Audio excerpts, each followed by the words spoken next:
Gusto kong ipakita sa inyo mga kababayan at tinanong kanina kung talaga bang si Amy Marcos ay bumaliktad na at lumabas ng totoong kulay at kinalaban na si Sara Duterte.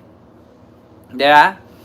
Ito mga kababayan, hindi po tayo gumawa dito ng kwento ha. Ito po ay video mismo na si Amy Marcos nagsalita na hindi ko sure kung kinalaban na ba niya si Sara or lumabas na ang totoong siya. Kasi ang sabi kasi niya dito sa video mga kababayan, wala na daw takas si Sara dito sa tad-tad na kaso. Imposible daw na makatakas pa. Ito video ito mga kababayan. Si Amy mismo nagsalita, hindi ito AI. Alam ko sa interview ito, press con ito. Ito mga kababayan, pakinggan niyo. Maraming kaso nakapila kay VP Sara, no? Ang dahi-dahi niyang kaso at hindi natin masasabi na kumbaga walang accountability. Marami pa rin pananagutan kasi ang dami pa rin kaso. Nakita naman ninyo sa COA, sangkatutak pa ang kaso sa COA, disallowance regarding the confidential funds, nakatenga pa rin yan on appeal before COA Commission. May 3 petisyon tungkol sa confidential funds sa Supreme Court. So tuloy-tuloy pa rin yan. Tapos may COA proceedings sa 2023 confidential funds about OVP, pati na rin ang DepEd. So, hindi kumbaga makakaligtas kung may anomalya man. Hello po, Tito Marial. Talagang maimbestigahan to ng todo-todo. Meron pang DOJ criminal complaint. Nako! Tapos meron pang, di ba ito yung grave threat, inciting to sedition? Chinecheck ko eh. Kasi yung iba sinasabi, makakaligtas, makakalusot. Hindi naman, wala naman lusutan. Alam naman natin ang ending ng Ma'am Florencia, hello po. Magpipila pa rin ang kaso. Ang totoo, may kaso na eh. Di ba? Kita nyo? Ang katotohanan ay maraming kaso nakapila kay VP Sara, no? Ang dahi-dahi niyang kaso at hindi natin masasabi na kumbaga walang accountability. Marami pa rin pananagutan kasi ang dami pa rin kaso. Naku, Nakita naman ninyo sa COA, sangkatutak pa ang kaso sa COA. Disallowance regarding the confidential funds, nakatenga pa rin yan on appeal before COA Commission. May 3 petisyon tungkol sa confidential funds sa Supreme Court. So, tuloy-tuloy pa rin yan. Tapos may COA proceedings sa 2023 confidential funds about OVP, pati na rin ang DepEd. So, hindi kumbaga makakaligtas kung may anomalya man. Mga DDS, sabi ko nga sa inyo ano to? Nako, sabi ko nga sa inyo, mga kababayan, mag-ingat kayo kay Amy. Kasi nga, tapos na ipanalo na siya ni Sara. Nung natulungan na siya ni Sara, ipanalo na siya ni Sara, eto na, tad-tad ng kaso. Imposible daw na makakalusot pa. Di ba? Tama ba? Narinig ko, Sir Kent? Yes, Ma'am Jocelyn Para. Di ba? VP Sara, walang lusot dito. Ang dami-dami niyang kasong nakapila. Imposibleng makakalusot pa. Yan ang sabi ni Amy. Di ba? Sabi ko sa inyo, Sir Tommy sa Sirisa Porcilo po, sabi ko sa inyo mga kababayan, si Amy kasi, kung sino man ang advisor ni Amy, alam ko na ano na to siguro napagalitan. Sabi ni Tirang Balaa, bahala. Fake news daw. Putang ina, DDS. Fake news pa ba to? Fake news pa ba na si Amy na mismo nagsalita? Sa press con ito. Wag tanga. Press con ito ng Senado. Si Amy mismo ang may hawak. Meron daw siyang kopya. Nakita daw niya lahat. Tad-tad ng kaso. Posible daw, walang lusot daw si Sara sa dami niyang kasong nakapila. Imposibleng makalusot pa. Talagang maimbestigahan to ng todo-todo. Meron pang DOJ criminal complaint. Oh.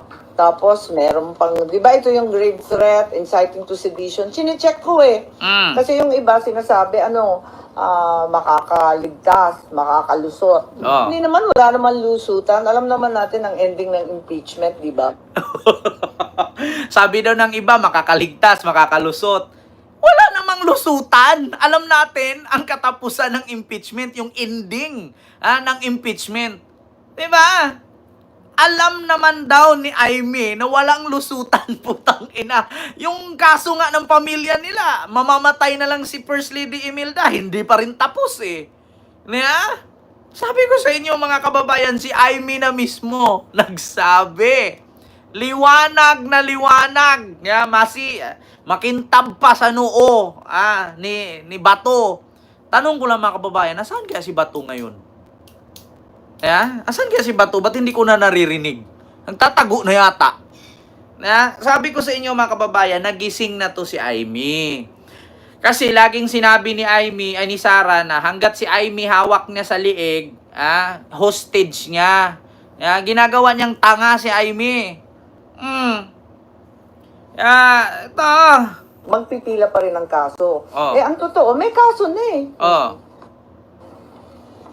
Diba? Ang katotohanan ay maraming kaso nakapila kay VP Sara, no? Ang dai-dai niyang kaso at hindi natin masasabi na kumbaga walang accountability. Marami pa rin pananagutan kasi ang dami pa rin kaso. Diba? Maraming pananagutan kasi ang daming kaso. Alam ni Aimee, mga kababayan. Alam ni Aimee yan. Bakit? Kung naalala ninyo yung investigasyon niya sa Senado patungkol sa pagka-aresto kay Digong, may nangyari ba? May nakulong ba? May nanagot ba? Wala. Kasi bakit? Si Aimee, nagpapanggap. Eto, gusto ko kayong kwentuhan. Ganito yan.